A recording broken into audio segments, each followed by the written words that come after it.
some very large humans as well, including DeAndre Jordan and Marc Gasol. Paul George is a really interesting thought considering Oklahoma City's situation.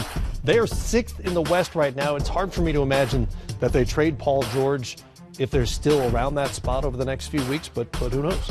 Yeah, it's hard for me to see OKC giving up on Paul George as quickly, especially because we know how long it takes to integrate a player of that caliber into your system. When you have, and now on top of that, they have Carmelo Anthony coming as well. So those three guys are still learning how to play together. They're still trying to gel. And so I think it'd be very quick for Oklahoma City to give up on Paul George this early in the season. Considering each of those players' situations, Coach, as we watch PG here, which of those three is most likely in your estimation to get moved?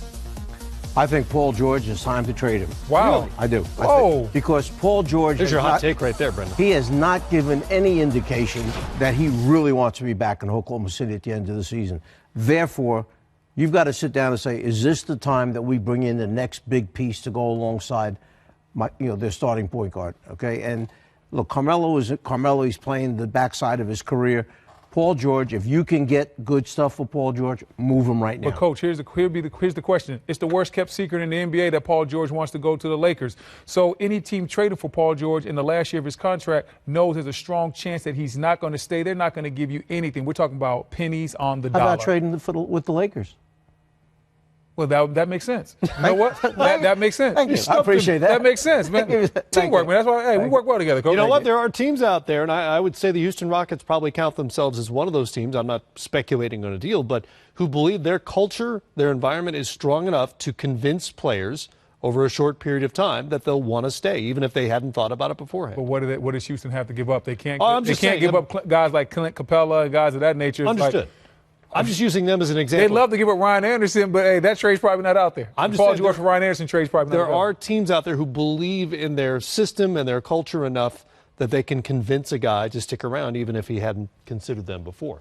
All right, how about these potential trade pieces out there? For a variety of reasons, these are guys who could be available. We don't know in most cases. Nikola Mirotic is rumored to be very available from the Chicago Bulls after kind of lighting a fire under them when he came back. Tyreke Evans has had a terrific season in his return to Memphis. Julius Randle is available as much as anything so the Lakers can clear salary cap, reportedly. I believe Marco Bellinelli might be the most tradable player in the NBA right now. Good player, reasonable contract, free agent this summer. Zach Randolph could still help somebody off the bench. And I threw in Jonathan Simmons because he's on a reasonable contract, and the Magic are obviously going nowhere right now. Okay, I'm going to go with Tyreke Evans right now. Okay. If you look at Detroit, 25th in scoring. If you look at Miami, who's really played terrific considering the injuries that they've gone through. Now they lost Waiters to surgery. They're 28th in the league in scoring right now. This guy can score points. Yes. Yeah. I mean, Tyreke Evans definitely fits there. There's another place where he fits in maybe also as well.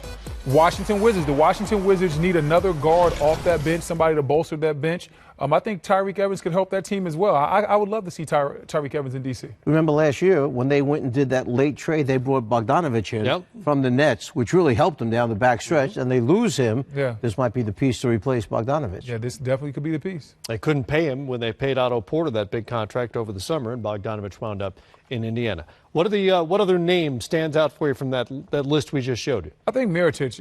It seems like one of those situations where the Bulls want to let him go, and he might not be too opposed to that. I think a team like Utah really fits in well. Mirotic is on a pretty good deal. He's played excellent coming back from the injury he sustained in the fight with Bobby Porter. And I think being that stretch four, he really fits in well with what Utah really needs. I'm trying to think about where Mirotic should wind up playing, okay? Because with him, he carries the residue, whatever it is, from Chicago that travels with him now. What residue, Coach? Well, besides getting his face broken up a little bit. Oh, that's residue? Yeah, so he has Bobby Porter's like residue under his eye? It's all in the beard. It's stuck in the beard. What started the situation? What's going on within the team and him? Is he a guy that the team wants, or is the team is pushing him out the door?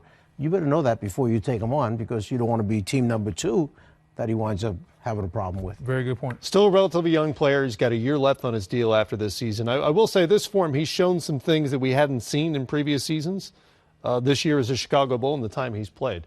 I don't know if you caught that or not, but Coach is on the record saying the Oklahoma City Thunder should make a deal on Paul George. Hey, man, we told him to get off the fence, man. He hopped off quick.